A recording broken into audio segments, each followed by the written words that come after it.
tomar la palabra de Dios y como lo hacemos siempre desde nuestro corazón con esta oración para disponernos a ella. Y juntos decimos: Señor, en este momento dispongo mi corazón y mi voluntad para ser oidor y cumplidor de tu palabra en obediencia. Guíame con tu Espíritu Santo para ser transformado a la imagen de tu Hijo. Y decimos: amén.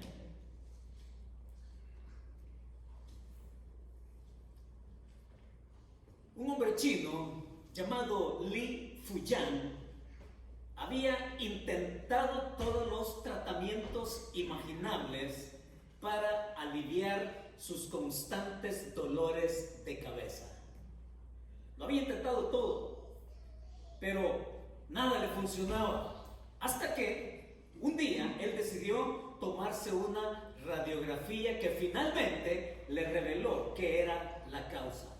¿Y sabe qué era la causa? Pues este hombre le encontraron un pedazo de metal de un cuchillo oxidado de 4 pulgadas que estaba alojado allá en su cráneo durante 4 años.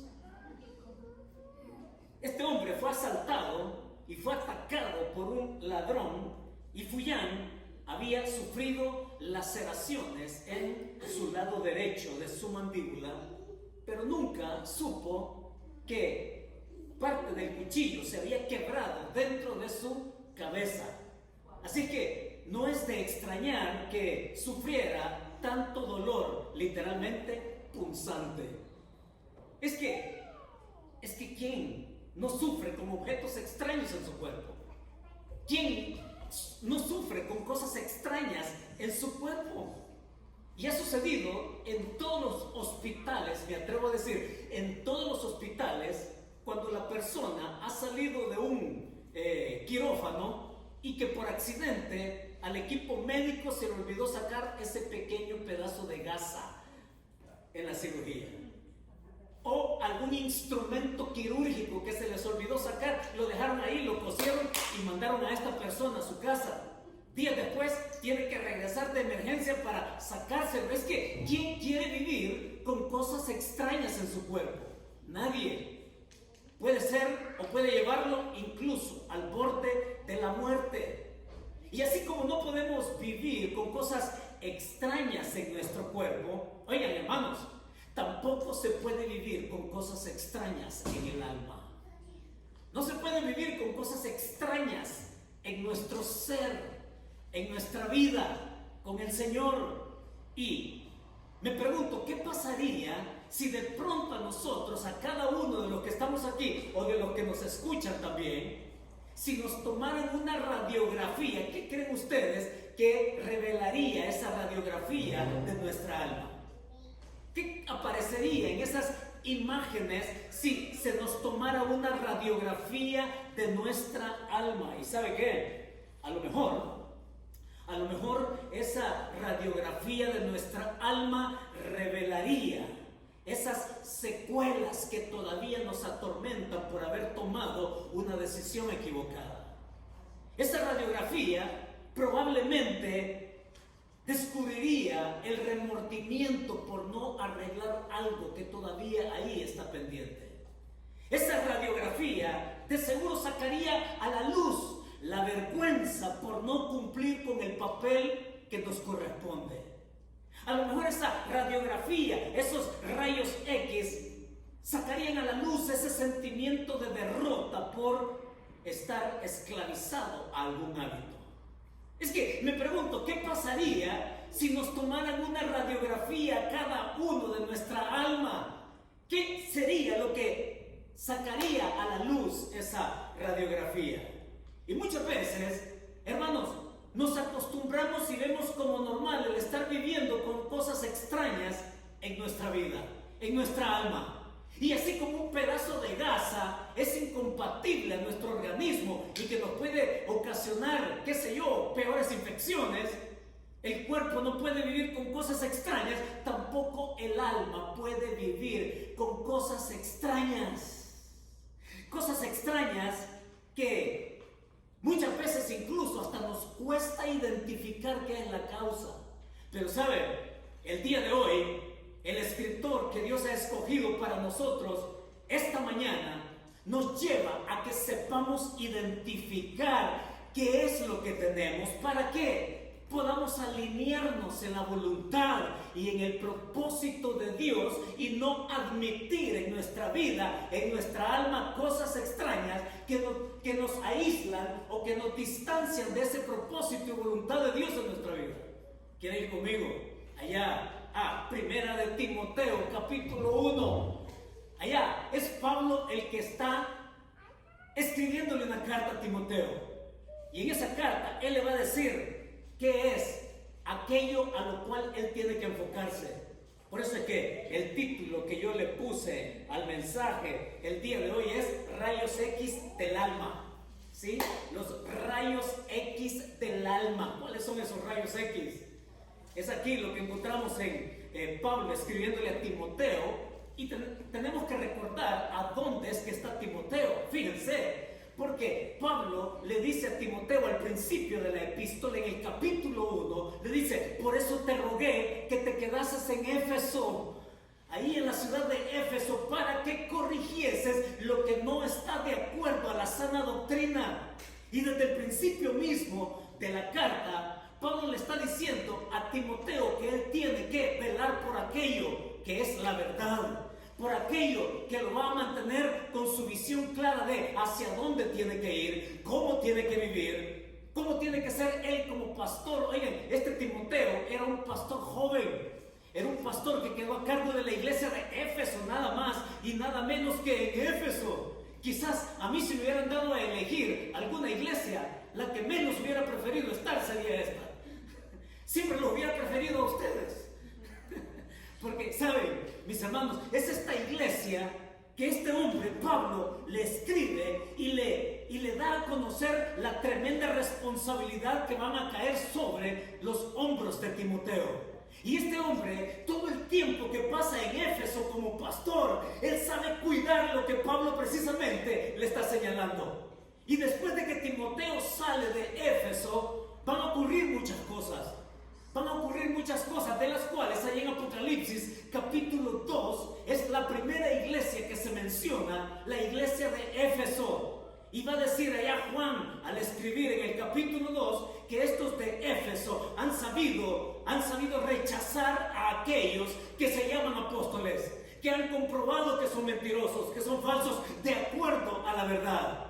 Le va a decir allá Juan a la iglesia de Éfeso que ellos han rechazado correctamente la doctrina de los nicolaitas, que era una secta que ya se estaba metiendo en las entrañas de la iglesia.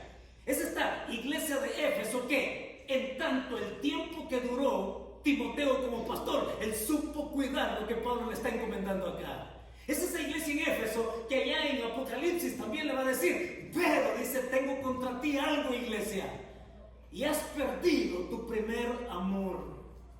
Eso es lo que se le dice a la iglesia de Éfeso.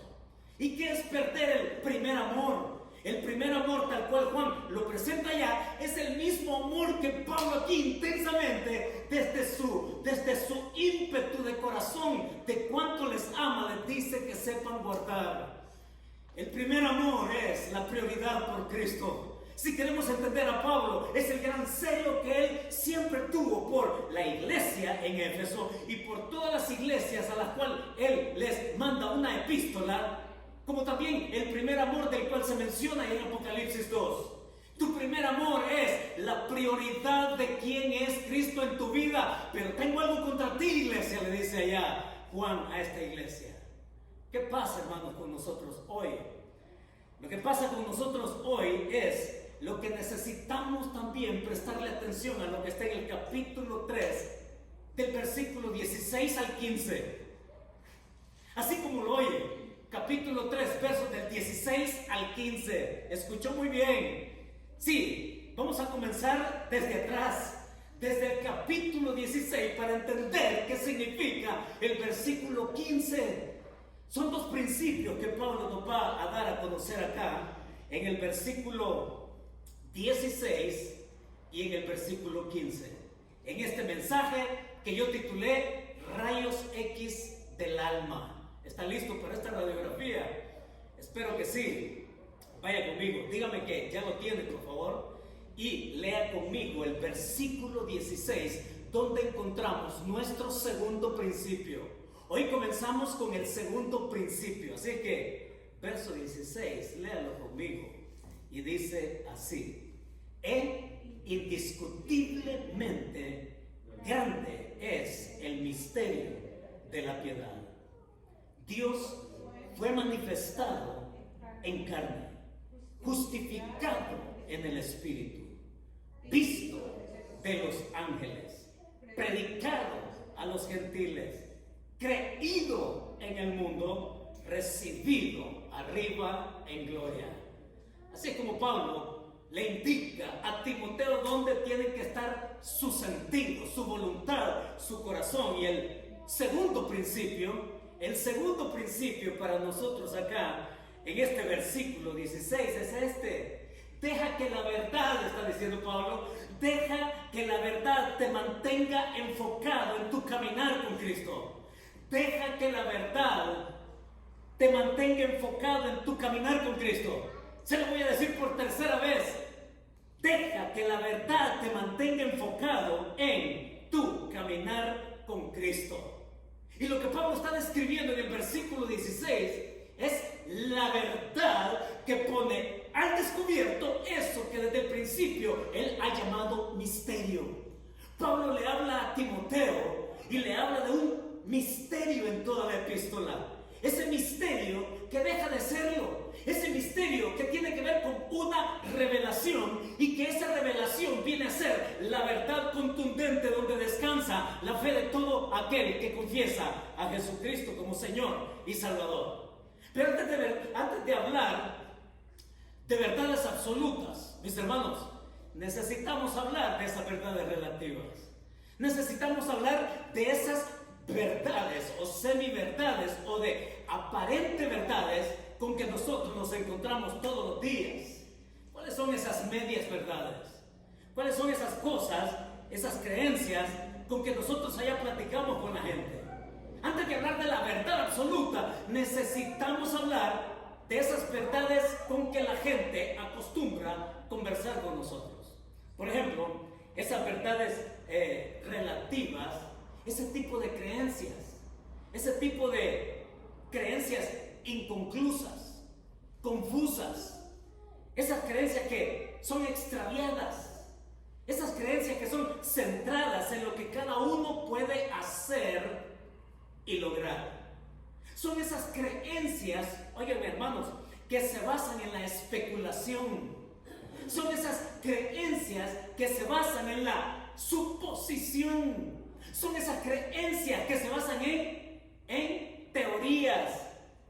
¿Qué es lo que nosotros necesitamos ver acá? Son esas medias verdades de las que la gente habla mucho y que lo hace normal en su conversación diaria. Por ejemplo, se habla tanto de el automejoramiento. Esas prácticas de automejoramiento. ¿Qué significa automejoramiento? Eso que la gente tiene, que cree y que piensa, no es otra cosa de esto que voy a decir: yo me valgo por mí mismo, yo creo en mí mismo, yo las cosas las puedo lograr y no tengo necesidad de Dios. De hecho, hay creencias, emisoras en la radio, canales en la televisión que le dicen a usted: cree en ti, tú eres Dios, tú eres divino, tú puedes hacerlo, nada se te opone. Y le llenan la cabeza y el espíritu de tantas cosas extrañas, oiga, que muchos viven en su alma, metidos en su alma con ese tipo de creencias relativas. Cree en ti, tú eres Dios. Y todo esto tiene que ver con que, en resumen, me valgo yo solo, me valgo por mí mismo. Y entonces eso significa un pensamiento mundano. Eso no es de Dios. Mis hermanos, aquí hay varias cosas. Porque hay gente que sabe tomar poquitos de distintos grupos.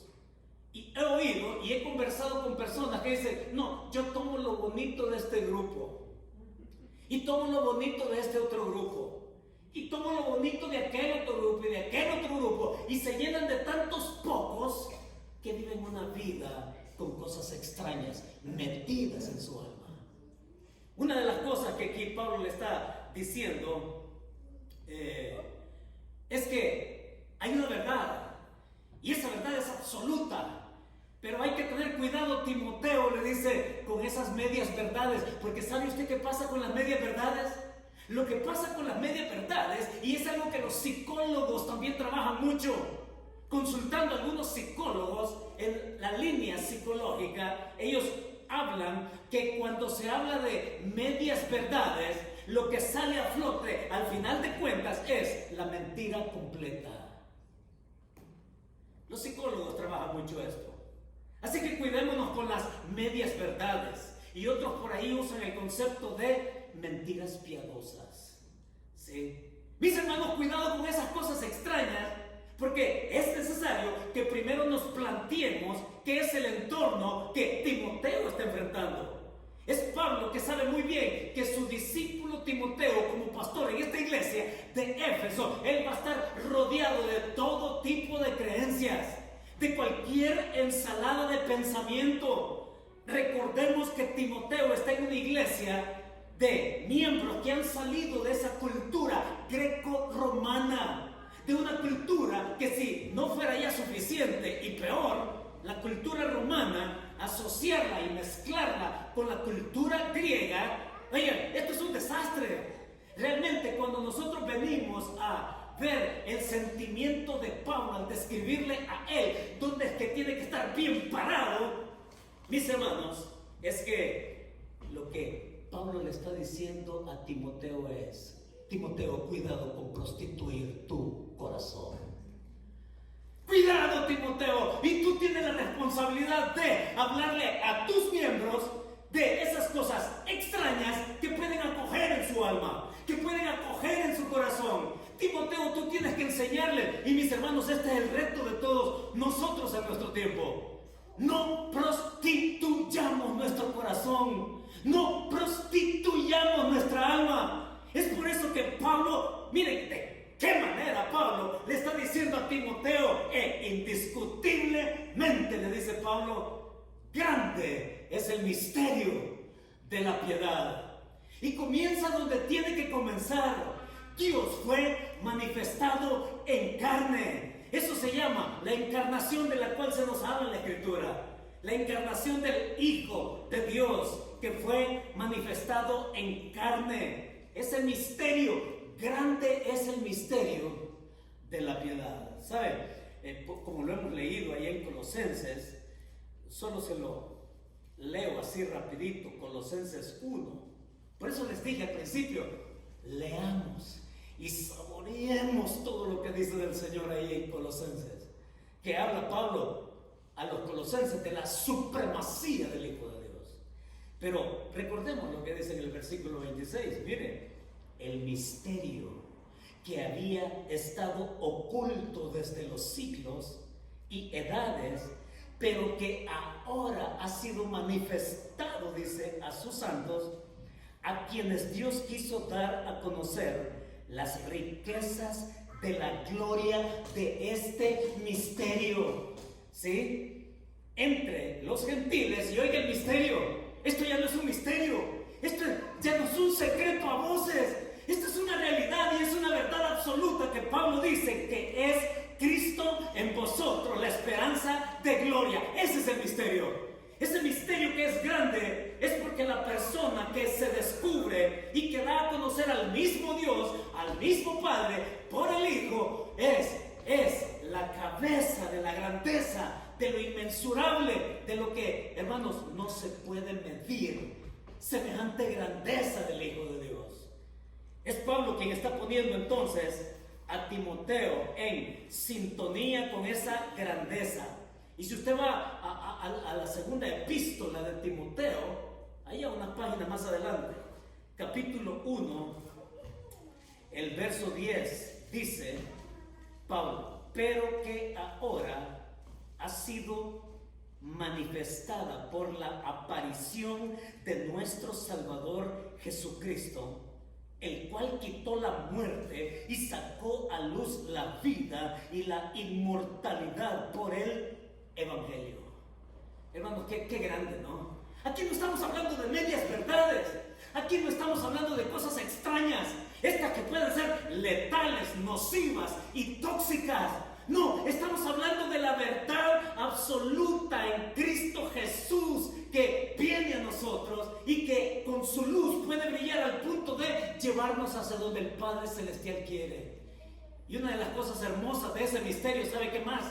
Agreguémosle a ese misterio, no solamente que se cifra en la persona de Jesús solamente, es que es el Padre también, es el Espíritu Santo también. Es Jesús quien viene a dar a conocer al Padre, y es Jesús que al terminar, según continúa diciendo Pablo en el versículo 16, que Dios fue manifestado en carne. ¿En quién? Ya sabemos en quién, porque está hablando del Hijo. Ahora noten el versículo 9 de nuestro pasaje, el capítulo 3 de Primera de Timoteo. Le está diciendo a él que guarden el misterio de la fe con limpia conciencia. Es decir, Timoteo tiene que estar siempre viendo hacia adelante, hacia el norte, donde él, tanto él como sus miembros, tienen que estar con su corazón puesto. Dios fue manifestado en carne, justificado en el Espíritu.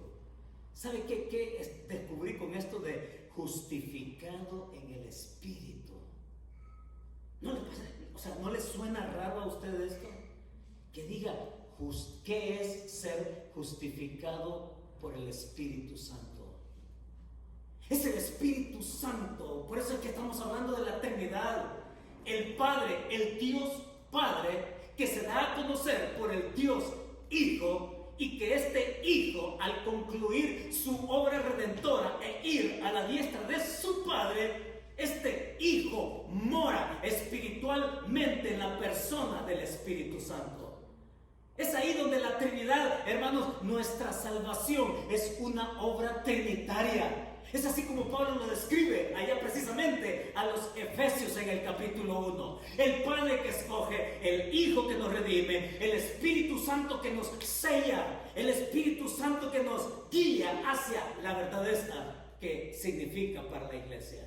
Justificado en el Espíritu, desde el principio hasta el final. Desde el principio, durante su ministerio, fue el Espíritu Santo el que allá en su bautismo dice que posó en forma de paloma. Fue el Espíritu Santo el que lo levantó de entre los muertos, dice Pablo a los romanos en el capítulo 8. Por el poder de la resurrección del Espíritu, el Hijo de Dios se levantó de entre los muertos. Hermanos, cuando nosotros pensamos en esta semejante verdad, en el calibre pesado que tiene, hombre, no está para discusión, no está para relativismos, no está para medias verdades, no está para verlo con sospechas, porque Pablo lo que está describiendo es todo lo que una persona al creer tiene. Por eso es que aquí podemos nosotros no solamente hablar de lo contundente. Ahora yo le voy a mencionar otra cosa, de lo que usted a diario quizás está oyendo también, y cuidado con esto, porque es mi responsabilidad decirle a usted o recordarle lo que yo también oigo de manera privada en lo personal o de manera pública cuando estoy con otra gente. Pero hoy la gente, hoy en general todos hablan de: yo te quiero pasar las vibras positivas. Es que yo quiero que tú tengas la energía mía, ¿sí? Y que cuando estamos todos y en colectivo nos compartimos esas vibraciones positivas. Miren, hermanos, como dicen ahí en Guatemala, ¿no? Charadas. Son charadas. Yo no quiero vibraciones positivas. No necesito de vibraciones positivas de nadie. Ni nosotros, ni cualquier hijo de Dios necesita tal cosa. Esas son cosas extrañas que podemos acoger en nuestra alma, y no se puede vivir así, dice Pablo. Así es que venimos a este misterio. Este misterio dejó de ser misterio. Ahora es algo revelado. Ahora es una verdad. Es una persona que en su gracia nos acerca al Padre. Se relaciona con nosotros. Solo para hacer un recorrido rápido, mire ahí en el capítulo 1, en el versículo 4. Dice, ni presten atención, dice Pablo a Timoteo, ni presten atención a fábulas y genealogías interminables que acarrean disputas, más bien que edificación de lo que es por fe. Luego, si usted va al versículo 5, va a decir Pablo, pues el propósito de este mandamiento es el amor nacido de corazón limpio y de buena conciencia y de fe no fingida. Es decir, este misterio que se aclara y que se declara en verdad, nos enseña la doctrina verdadera. Esta sana doctrina nos enseña a practicar la verdadera edificación en lo que creemos para seguir creciendo. En el versículo 5 nos muestra esta sana doctrina, el verdadero amor de Dios. Esta sana doctrina en el versículo 10, mire lo que dice, y por cuanto dice se oponga a la sana doctrina. ¿De qué estamos hablando entonces? Que también nos puede esta sana doctrina, esta verdad, nos puede poner en alerta de toda clase de medias verdades aparentes. Miren el versículo 19 y versículo 20. Ahí, manteniendo la fe, dice, y buena conciencia, desechando la cual naufragaron en cuanto a la fe algunos. Y va a mencionar nombres, de los cuales, dice, son Himeneo y Alejandro, a quienes entregué a Satanás para que aprendan a no blasfemar. Esta verdad, mis hermanos, nos protege. En esta verdad podemos estar fundamentados. En esta verdad del versículo 16 de nuestro capítulo 3, Pablo está diciendo, esta verdad es el fundamento. No tienen ni necesitan otra cosa más que perseverar y poner atención a dónde está el camino. Ahora yo le quiero mostrar una foto. Vean esta foto, por favor. A mí me toca el día de mañana, tengo una cita a las 9 de la mañana en llevar el carro de mi hijo allá al dealer. ¿Para qué? Él quisiera cambiar de carro, pero no, lo que le toca es mantenimiento. Todo hijo joven quiere un carro nuevo, ¿no? Pues no, lo que le toca es el tune-up. Y lo van a revisar el aceite, el kilometraje, etcétera. Pero, mis hermanos, así como usted lleva el carro ahí al dealer, al taller, siempre le están revisando algo. Y lo que le revisan es el alineamiento del carro. ¿Qué es el alineamiento del carro? Que le recomiendan a usted, mire, tiene que alinear las llantas, ¿sí? Y alinear las llantas básicamente significa que las dos llantas tienen que estar viendo igual, parejo, hacia el frente. Sí, por eso es que cuando usted siente raro que va manejando y que el timón se le va de lado, es porque la llanta no está alineada, pareja, viendo de frente la una con la otra paralelamente. ¿Ya? Ese es el alineado. Y todo carro necesita ser alineado. ¿Sí? Ahora, ve esta otra foto, por favor. Porque en esta otra foto, lo que hay que hacer del carro es el balanceo. Y el balanceo es poner la llanta en equilibrio con el ring. ¿Sí? Donde va la llanta, en el ring. Y para hacerlo, tienen que ocupar a veces pesos, contrapesos ahí de plomo para que la llanta esté balanceada. Y por eso es que usted cuando maneja, si siente que el timón le vibra, es porque necesita también balanceo. Usted me entiende la idea. Entonces, ¿qué tiene que ver esto con lo que Pablo está presentando acá? Pablo no tenía carro, pero mis hermanos nos ayudan a entender a dónde nuestro corazón y a dónde nuestra alma tiene que estar al frente, tiene que estar balanceada, tiene que estar así en una correcta dirección donde Él quiere que nosotros perseveremos, y eso se llama la verdad absoluta. Entonces, hablemos entonces de verdad absoluta. Ya hablamos de verdades relativas, de todo eso que la gente cree, que toma un poquito de aquí, otro poquito de allá y otro poquito de por allá, y que son cosas sospechosas, son cosas supuestas, son teorías y demás. Y hermanos, eso es prostituirse en el alma. Y lo que Pablo está diciendo acá es la verdad absoluta, que es por fe. Esa verdad que se puede creer y estar fundamentados, de la cual si no lo estamos, dice Pablo, algunos hasta pueden naufragar. Y menciona dos nombres ahí. Dos nombres. Y yo he oído de gente que ha naufragado porque no ha podido mantenerse en la verdad. Entonces aquí viene la aplicación. La aplicación, mis hermanos, es: cuida en qué estás alineando tu mente y tu corazón. Cuida eso. Cuida dónde estás alineando y balanceando tu mente y corazón. ¿Saben por qué? Porque Satanás se afianza en nuestras vidas cuando nos alimentamos con sus mentiras o medias verdades. Y hay algo que tienen razón los psicólogos. Aquí sí que les tengo que dar crédito a los psicólogos. Porque cuando alguien habla de medias verdades, lo que al final sale a flote es la mentira completa. Y Satanás es experto en ello. Les recuerdo que Satanás es un experto en engaño y que Satanás va a usar toda clase de medias verdades y cualquier clase de suposición para desviar nuestra atención de mantener nuestro corazón y nuestra alma en la dirección que corresponde a la voluntad y propósito de Dios.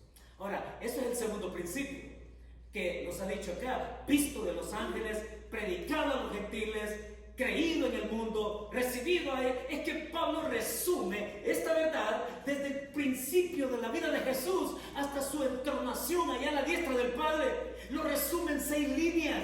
En este canto que allá al principio del siglo I se conoció como un himno, se conoció como como un canto que confesaba a todo cristiano de lo que significaba creer en el Señor Jesucristo. ¿Cuál es el primer principio entonces?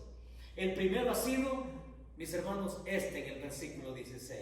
Ahora sí podemos entender el versículo 15. Vaya conmigo, el versículo 15. Dice Pablo, ¿para qué citarlo? Dice: sepas cómo debes conducirte en la casa de Dios, que es la iglesia del Dios viviente, columna y baluarte de la verdad. Recordemos, Timoteo está en Éfeso y Pablo tiene un tremendo interés de ir a Éfeso otra vez, pero le dice allí en el versículo 14: te escribo esto, aunque tengo la esperanza de ir pronto a verte.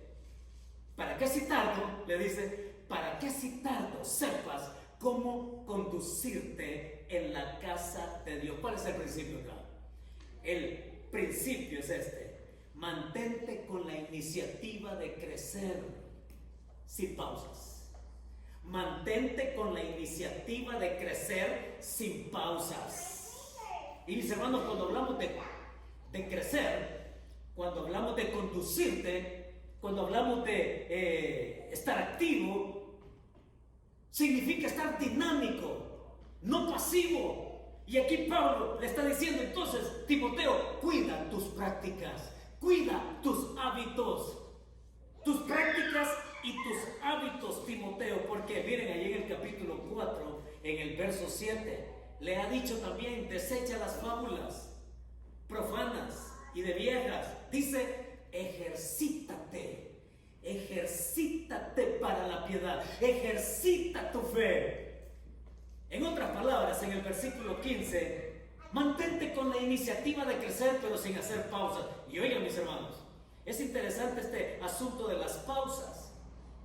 Es interesante este asunto de las razones. Y es interesante este asunto de las excusas. Y yo lo he comprobado durante este tiempo de la pandemia.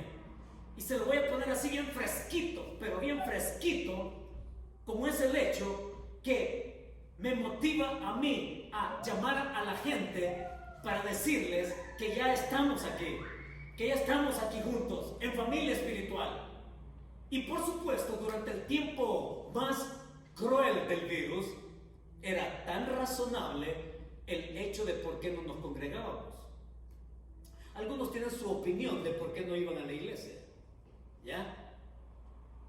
Y lo valoro, lo respeto y estoy de acuerdo, porque nosotros, por precaución y manejándonos en un nivel razonable de sumisión como iglesia, decidimos no hacerlo. Ya les he comentado en otra ocasión lo que esto significó en nuestra comunidad.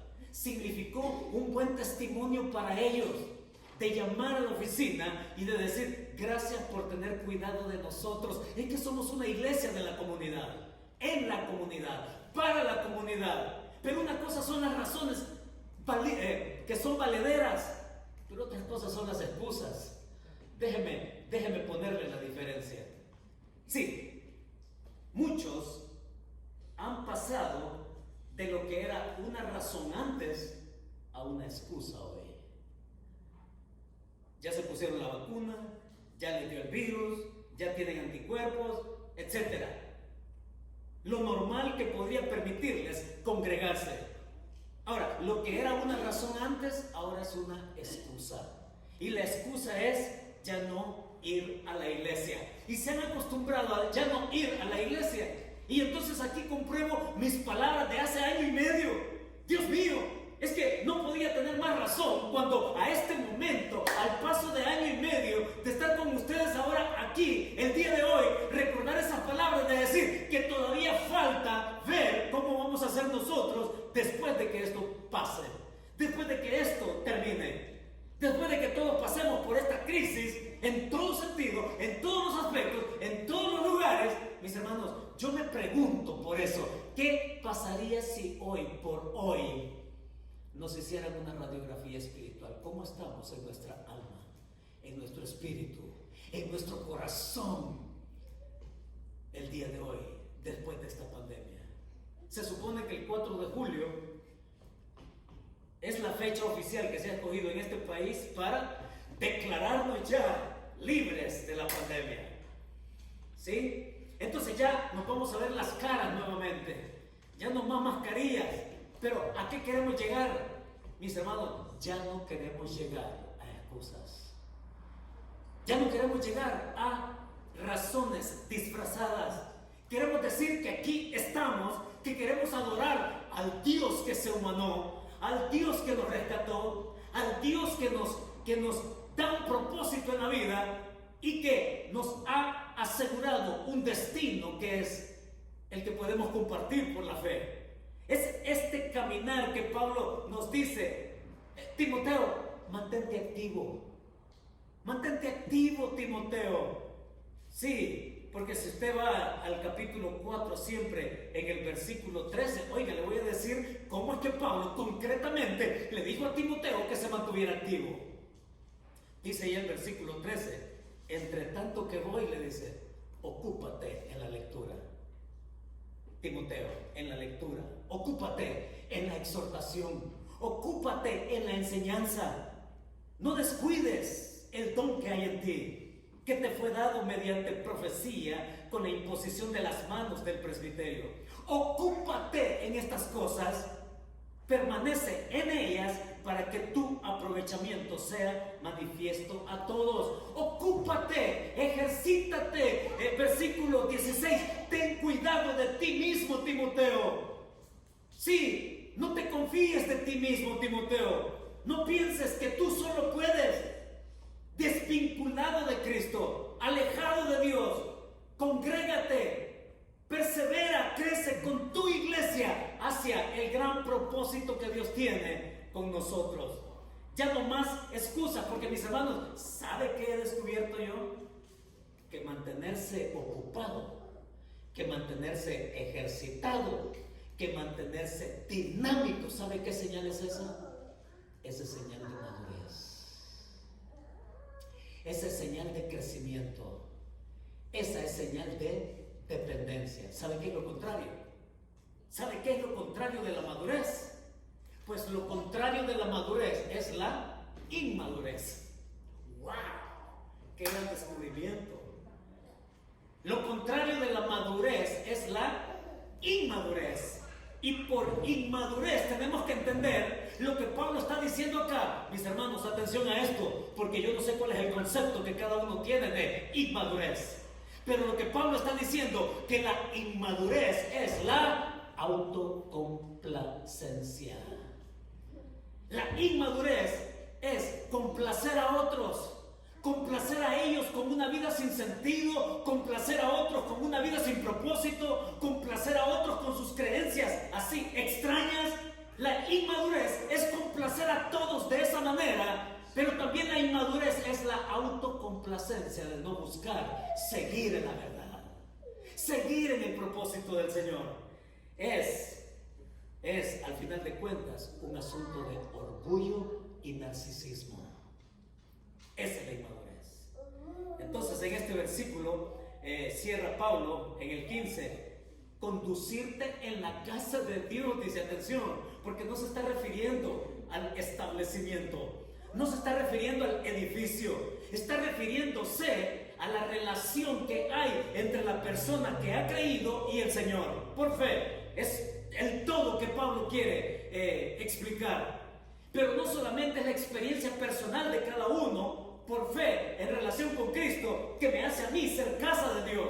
Es la experiencia colectiva que juntos tenemos de creer esta verdad, que nos hace familia y de perseverar juntos hacia donde está el gran propósito de Dios para nosotros.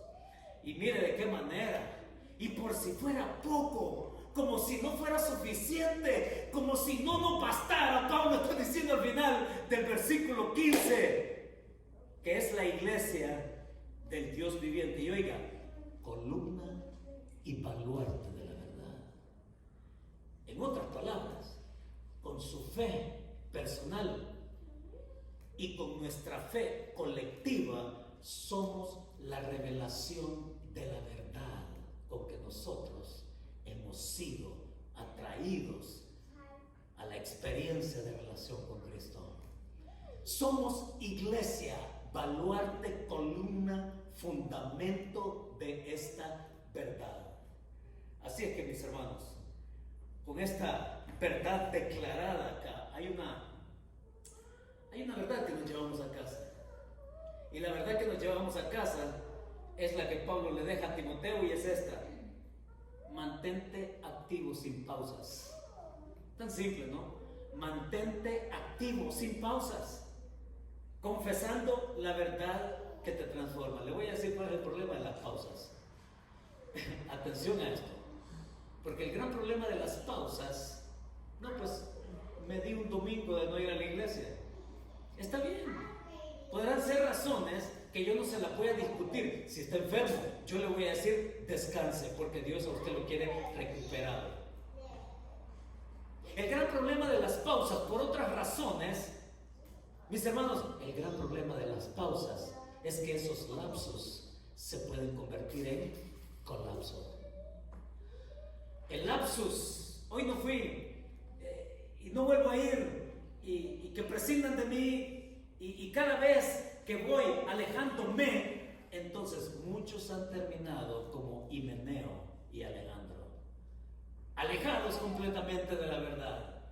Y mis hermanos, cuidado con los lapsos, porque nos puede llevar al colapso. La verdad es esta: mantente activo, sin pausas, confesando la verdad que nos transforma, y que el Señor nos bendiga en nuestra comunión personal con Él y perseverando juntos como iglesia. Así que cuéntele a los demás que ya estamos aquí y que juntos queremos conocer más de aquel que nos ha rescatado. Y con eso oramos. Muchas gracias, Señor. ¿Qué otro privilegio tú nos has dado? De ser habitación tuya en lo personal cada uno acá, pero ser morada tuya, casa tuya, Señor, en lo colectivo, como familia, como iglesia. Y no solamente eso, darnos, Señor, ese misterio al descubierto con la verdad en la cual sustentamos nuestra vida, con la cual queremos caminar, Señor, mantenernos activos, dinámicos, fervientes, caminando y creciendo, Señor, en nuestra fe en ti, conociéndote, teniendo nuestra fe más robusta, y que con ello, Señor, nosotros podamos seguir siendo transformados en tu gracia. Muchas gracias por esta iglesia. Y yo oro que el compromiso de cada uno de nosotros acá sea ese, Señor, que Pablo tuvo para su discípulo Timoteo, que no es otro que el mismo deseo tuyo, en el propósito y voluntad tuya, Señor, de caminar con una verdad y no con cosas extrañas. Señor, revisa nuestro corazón. Revisa, Señor, a dónde está nuestra dirección, nuestro balance, y que tú nos atraigas a tu verdad, Señor. Perdónanos si hemos dado cabida a cosas extrañas en nuestra alma, por popular que sea, Señor, o por aparentemente atractivo que sea. Déjanos regresar, retornar a tu palabra absoluta, y que esta verdad nos guíe para cumplir con el deseo, con el propósito, con tu voluntad en cada uno de nosotros. Muchas gracias, Señor. Así lo oramos, así lo pedimos, y así queremos seguir dispuestos a tu Espíritu Santo para que nos guíe a toda verdad. Santifícanos en tu verdad, porque tu palabra, Señor, es la verdad. Así lo pedimos en el nombre del Señor Jesucristo. Amén y amén. Mis hermanos, que Dios nos bendiga.